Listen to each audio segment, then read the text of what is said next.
It's very nice to It's see you. nice to meet you at long last, because I Likewise. don't know if you're aware of this. I do retweet an awful lot of your stuff. I think we only disagree with each other on, to some extent, on woke. Yes, And possibly. to some extent on Brexit, although I think you might not find me quite as I am portrayed in the media. Interesting. I tend, and now you've dangled this maggot in front of me, I tend not to head into that sort of territory on the podcast because I do so much of it on the radio show, but I'm going to make a note to return at least to the Brexit stuff, if not the woke stuff, before the end of proceedings. Because I'm interested. I'm happy to talk about everything except the England batting. But yes, I can understand why. You should have. And that was breathtaking, actually, breathtakingly awful. You say that you're happy to talk about anything, which is true. And I used to be a gossip columnist many moons ago. I was quite a nice one. You wouldn't have. You wouldn't have hated me, but you are. And then I was show business editor of the Daily Express,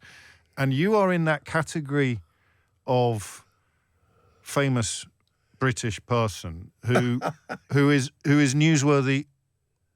Almost anything you do becomes newsworthy.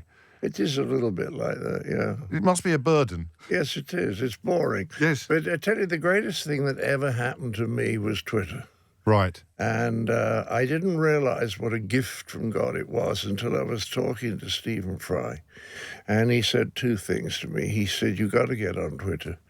There's two reasons. If you want to publicise something, you don't have to go through the newspapers and do a long interview in which they explain to the readers what an unsatisfactory human being you are, and then mention 3 paragraphs in the end that you've got a TV show coming up, you know."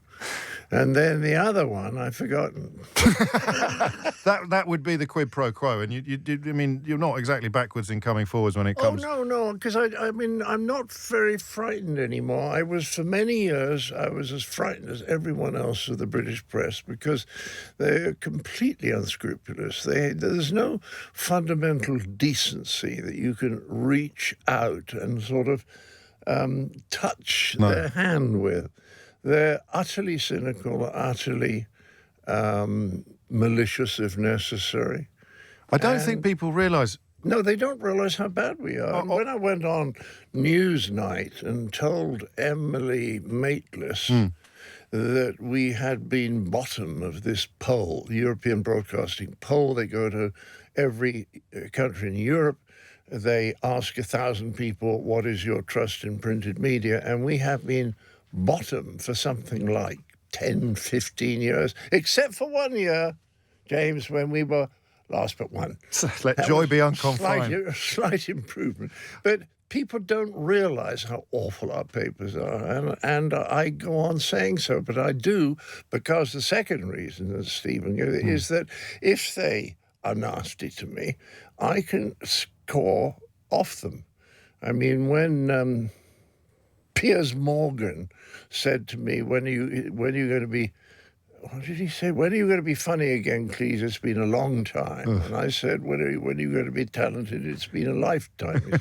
Now, once you've done that to somebody once, they are a little more careful next time. They don't come back. So the fact that I can strike back has kind of totally diffused all the fear that I used to have of all the horrible things they say about you. Gosh. I mean, traditionally people are supposed to claim that they never read the crits or they never allow this stuff to touch them. They're too thick-skinned. I never believe anyone. No, I think you're absolutely right.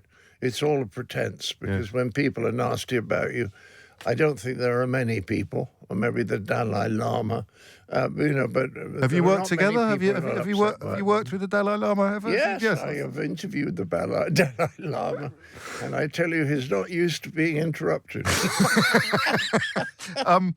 To begin at the beginning, it's odd because one of the themes that comes up quite a lot on this series is how near the child is to the surface of the adult, how that mischief and childlike glee and joy in things is still present in the adult. And you're a fascinating man because clearly that sense of mischief and childlike pleasure in things has remained very near the surface. Well, it's just very interesting you mentioned that. But when I was writing those books with Robin Skinner, it was a remarkable psychiatrist. He said that there's sort of 3 components to our personality. There's the wise man or woman who comes along not very often. And then there's the functional adult who gets everything done and pays the bills. You see what I mean? And has a bit of fun. And then there's the child, and the childish part of us, or the childlike part of us, is where all the wonder is, where all the excitement of discovery and finding you didn't know this and that this is actually, all that is. And I think what happens is as people get older, some of them start feeling they've got to pretend they know it all. And that they, that they know it all, and also that they need to be dignified. I don't know what the point of dignity is. My wife and I have decided to abandon it. We were staying in Raffles Hotel in Singapore in January to get some sun, and the staff loved us because they'd never seen an 82-year-old man hiding behind a pillar in order to jump out at his work. And if you have fun, and it is, I would say, childlike rather than childish. Yes. You have all that range of human personality that disappears when you decide that you're old and dignified and pompous. So never going to happen now. If you were going to embrace dignified pomposity, I think you would have done so. Left it late. You would have done so already.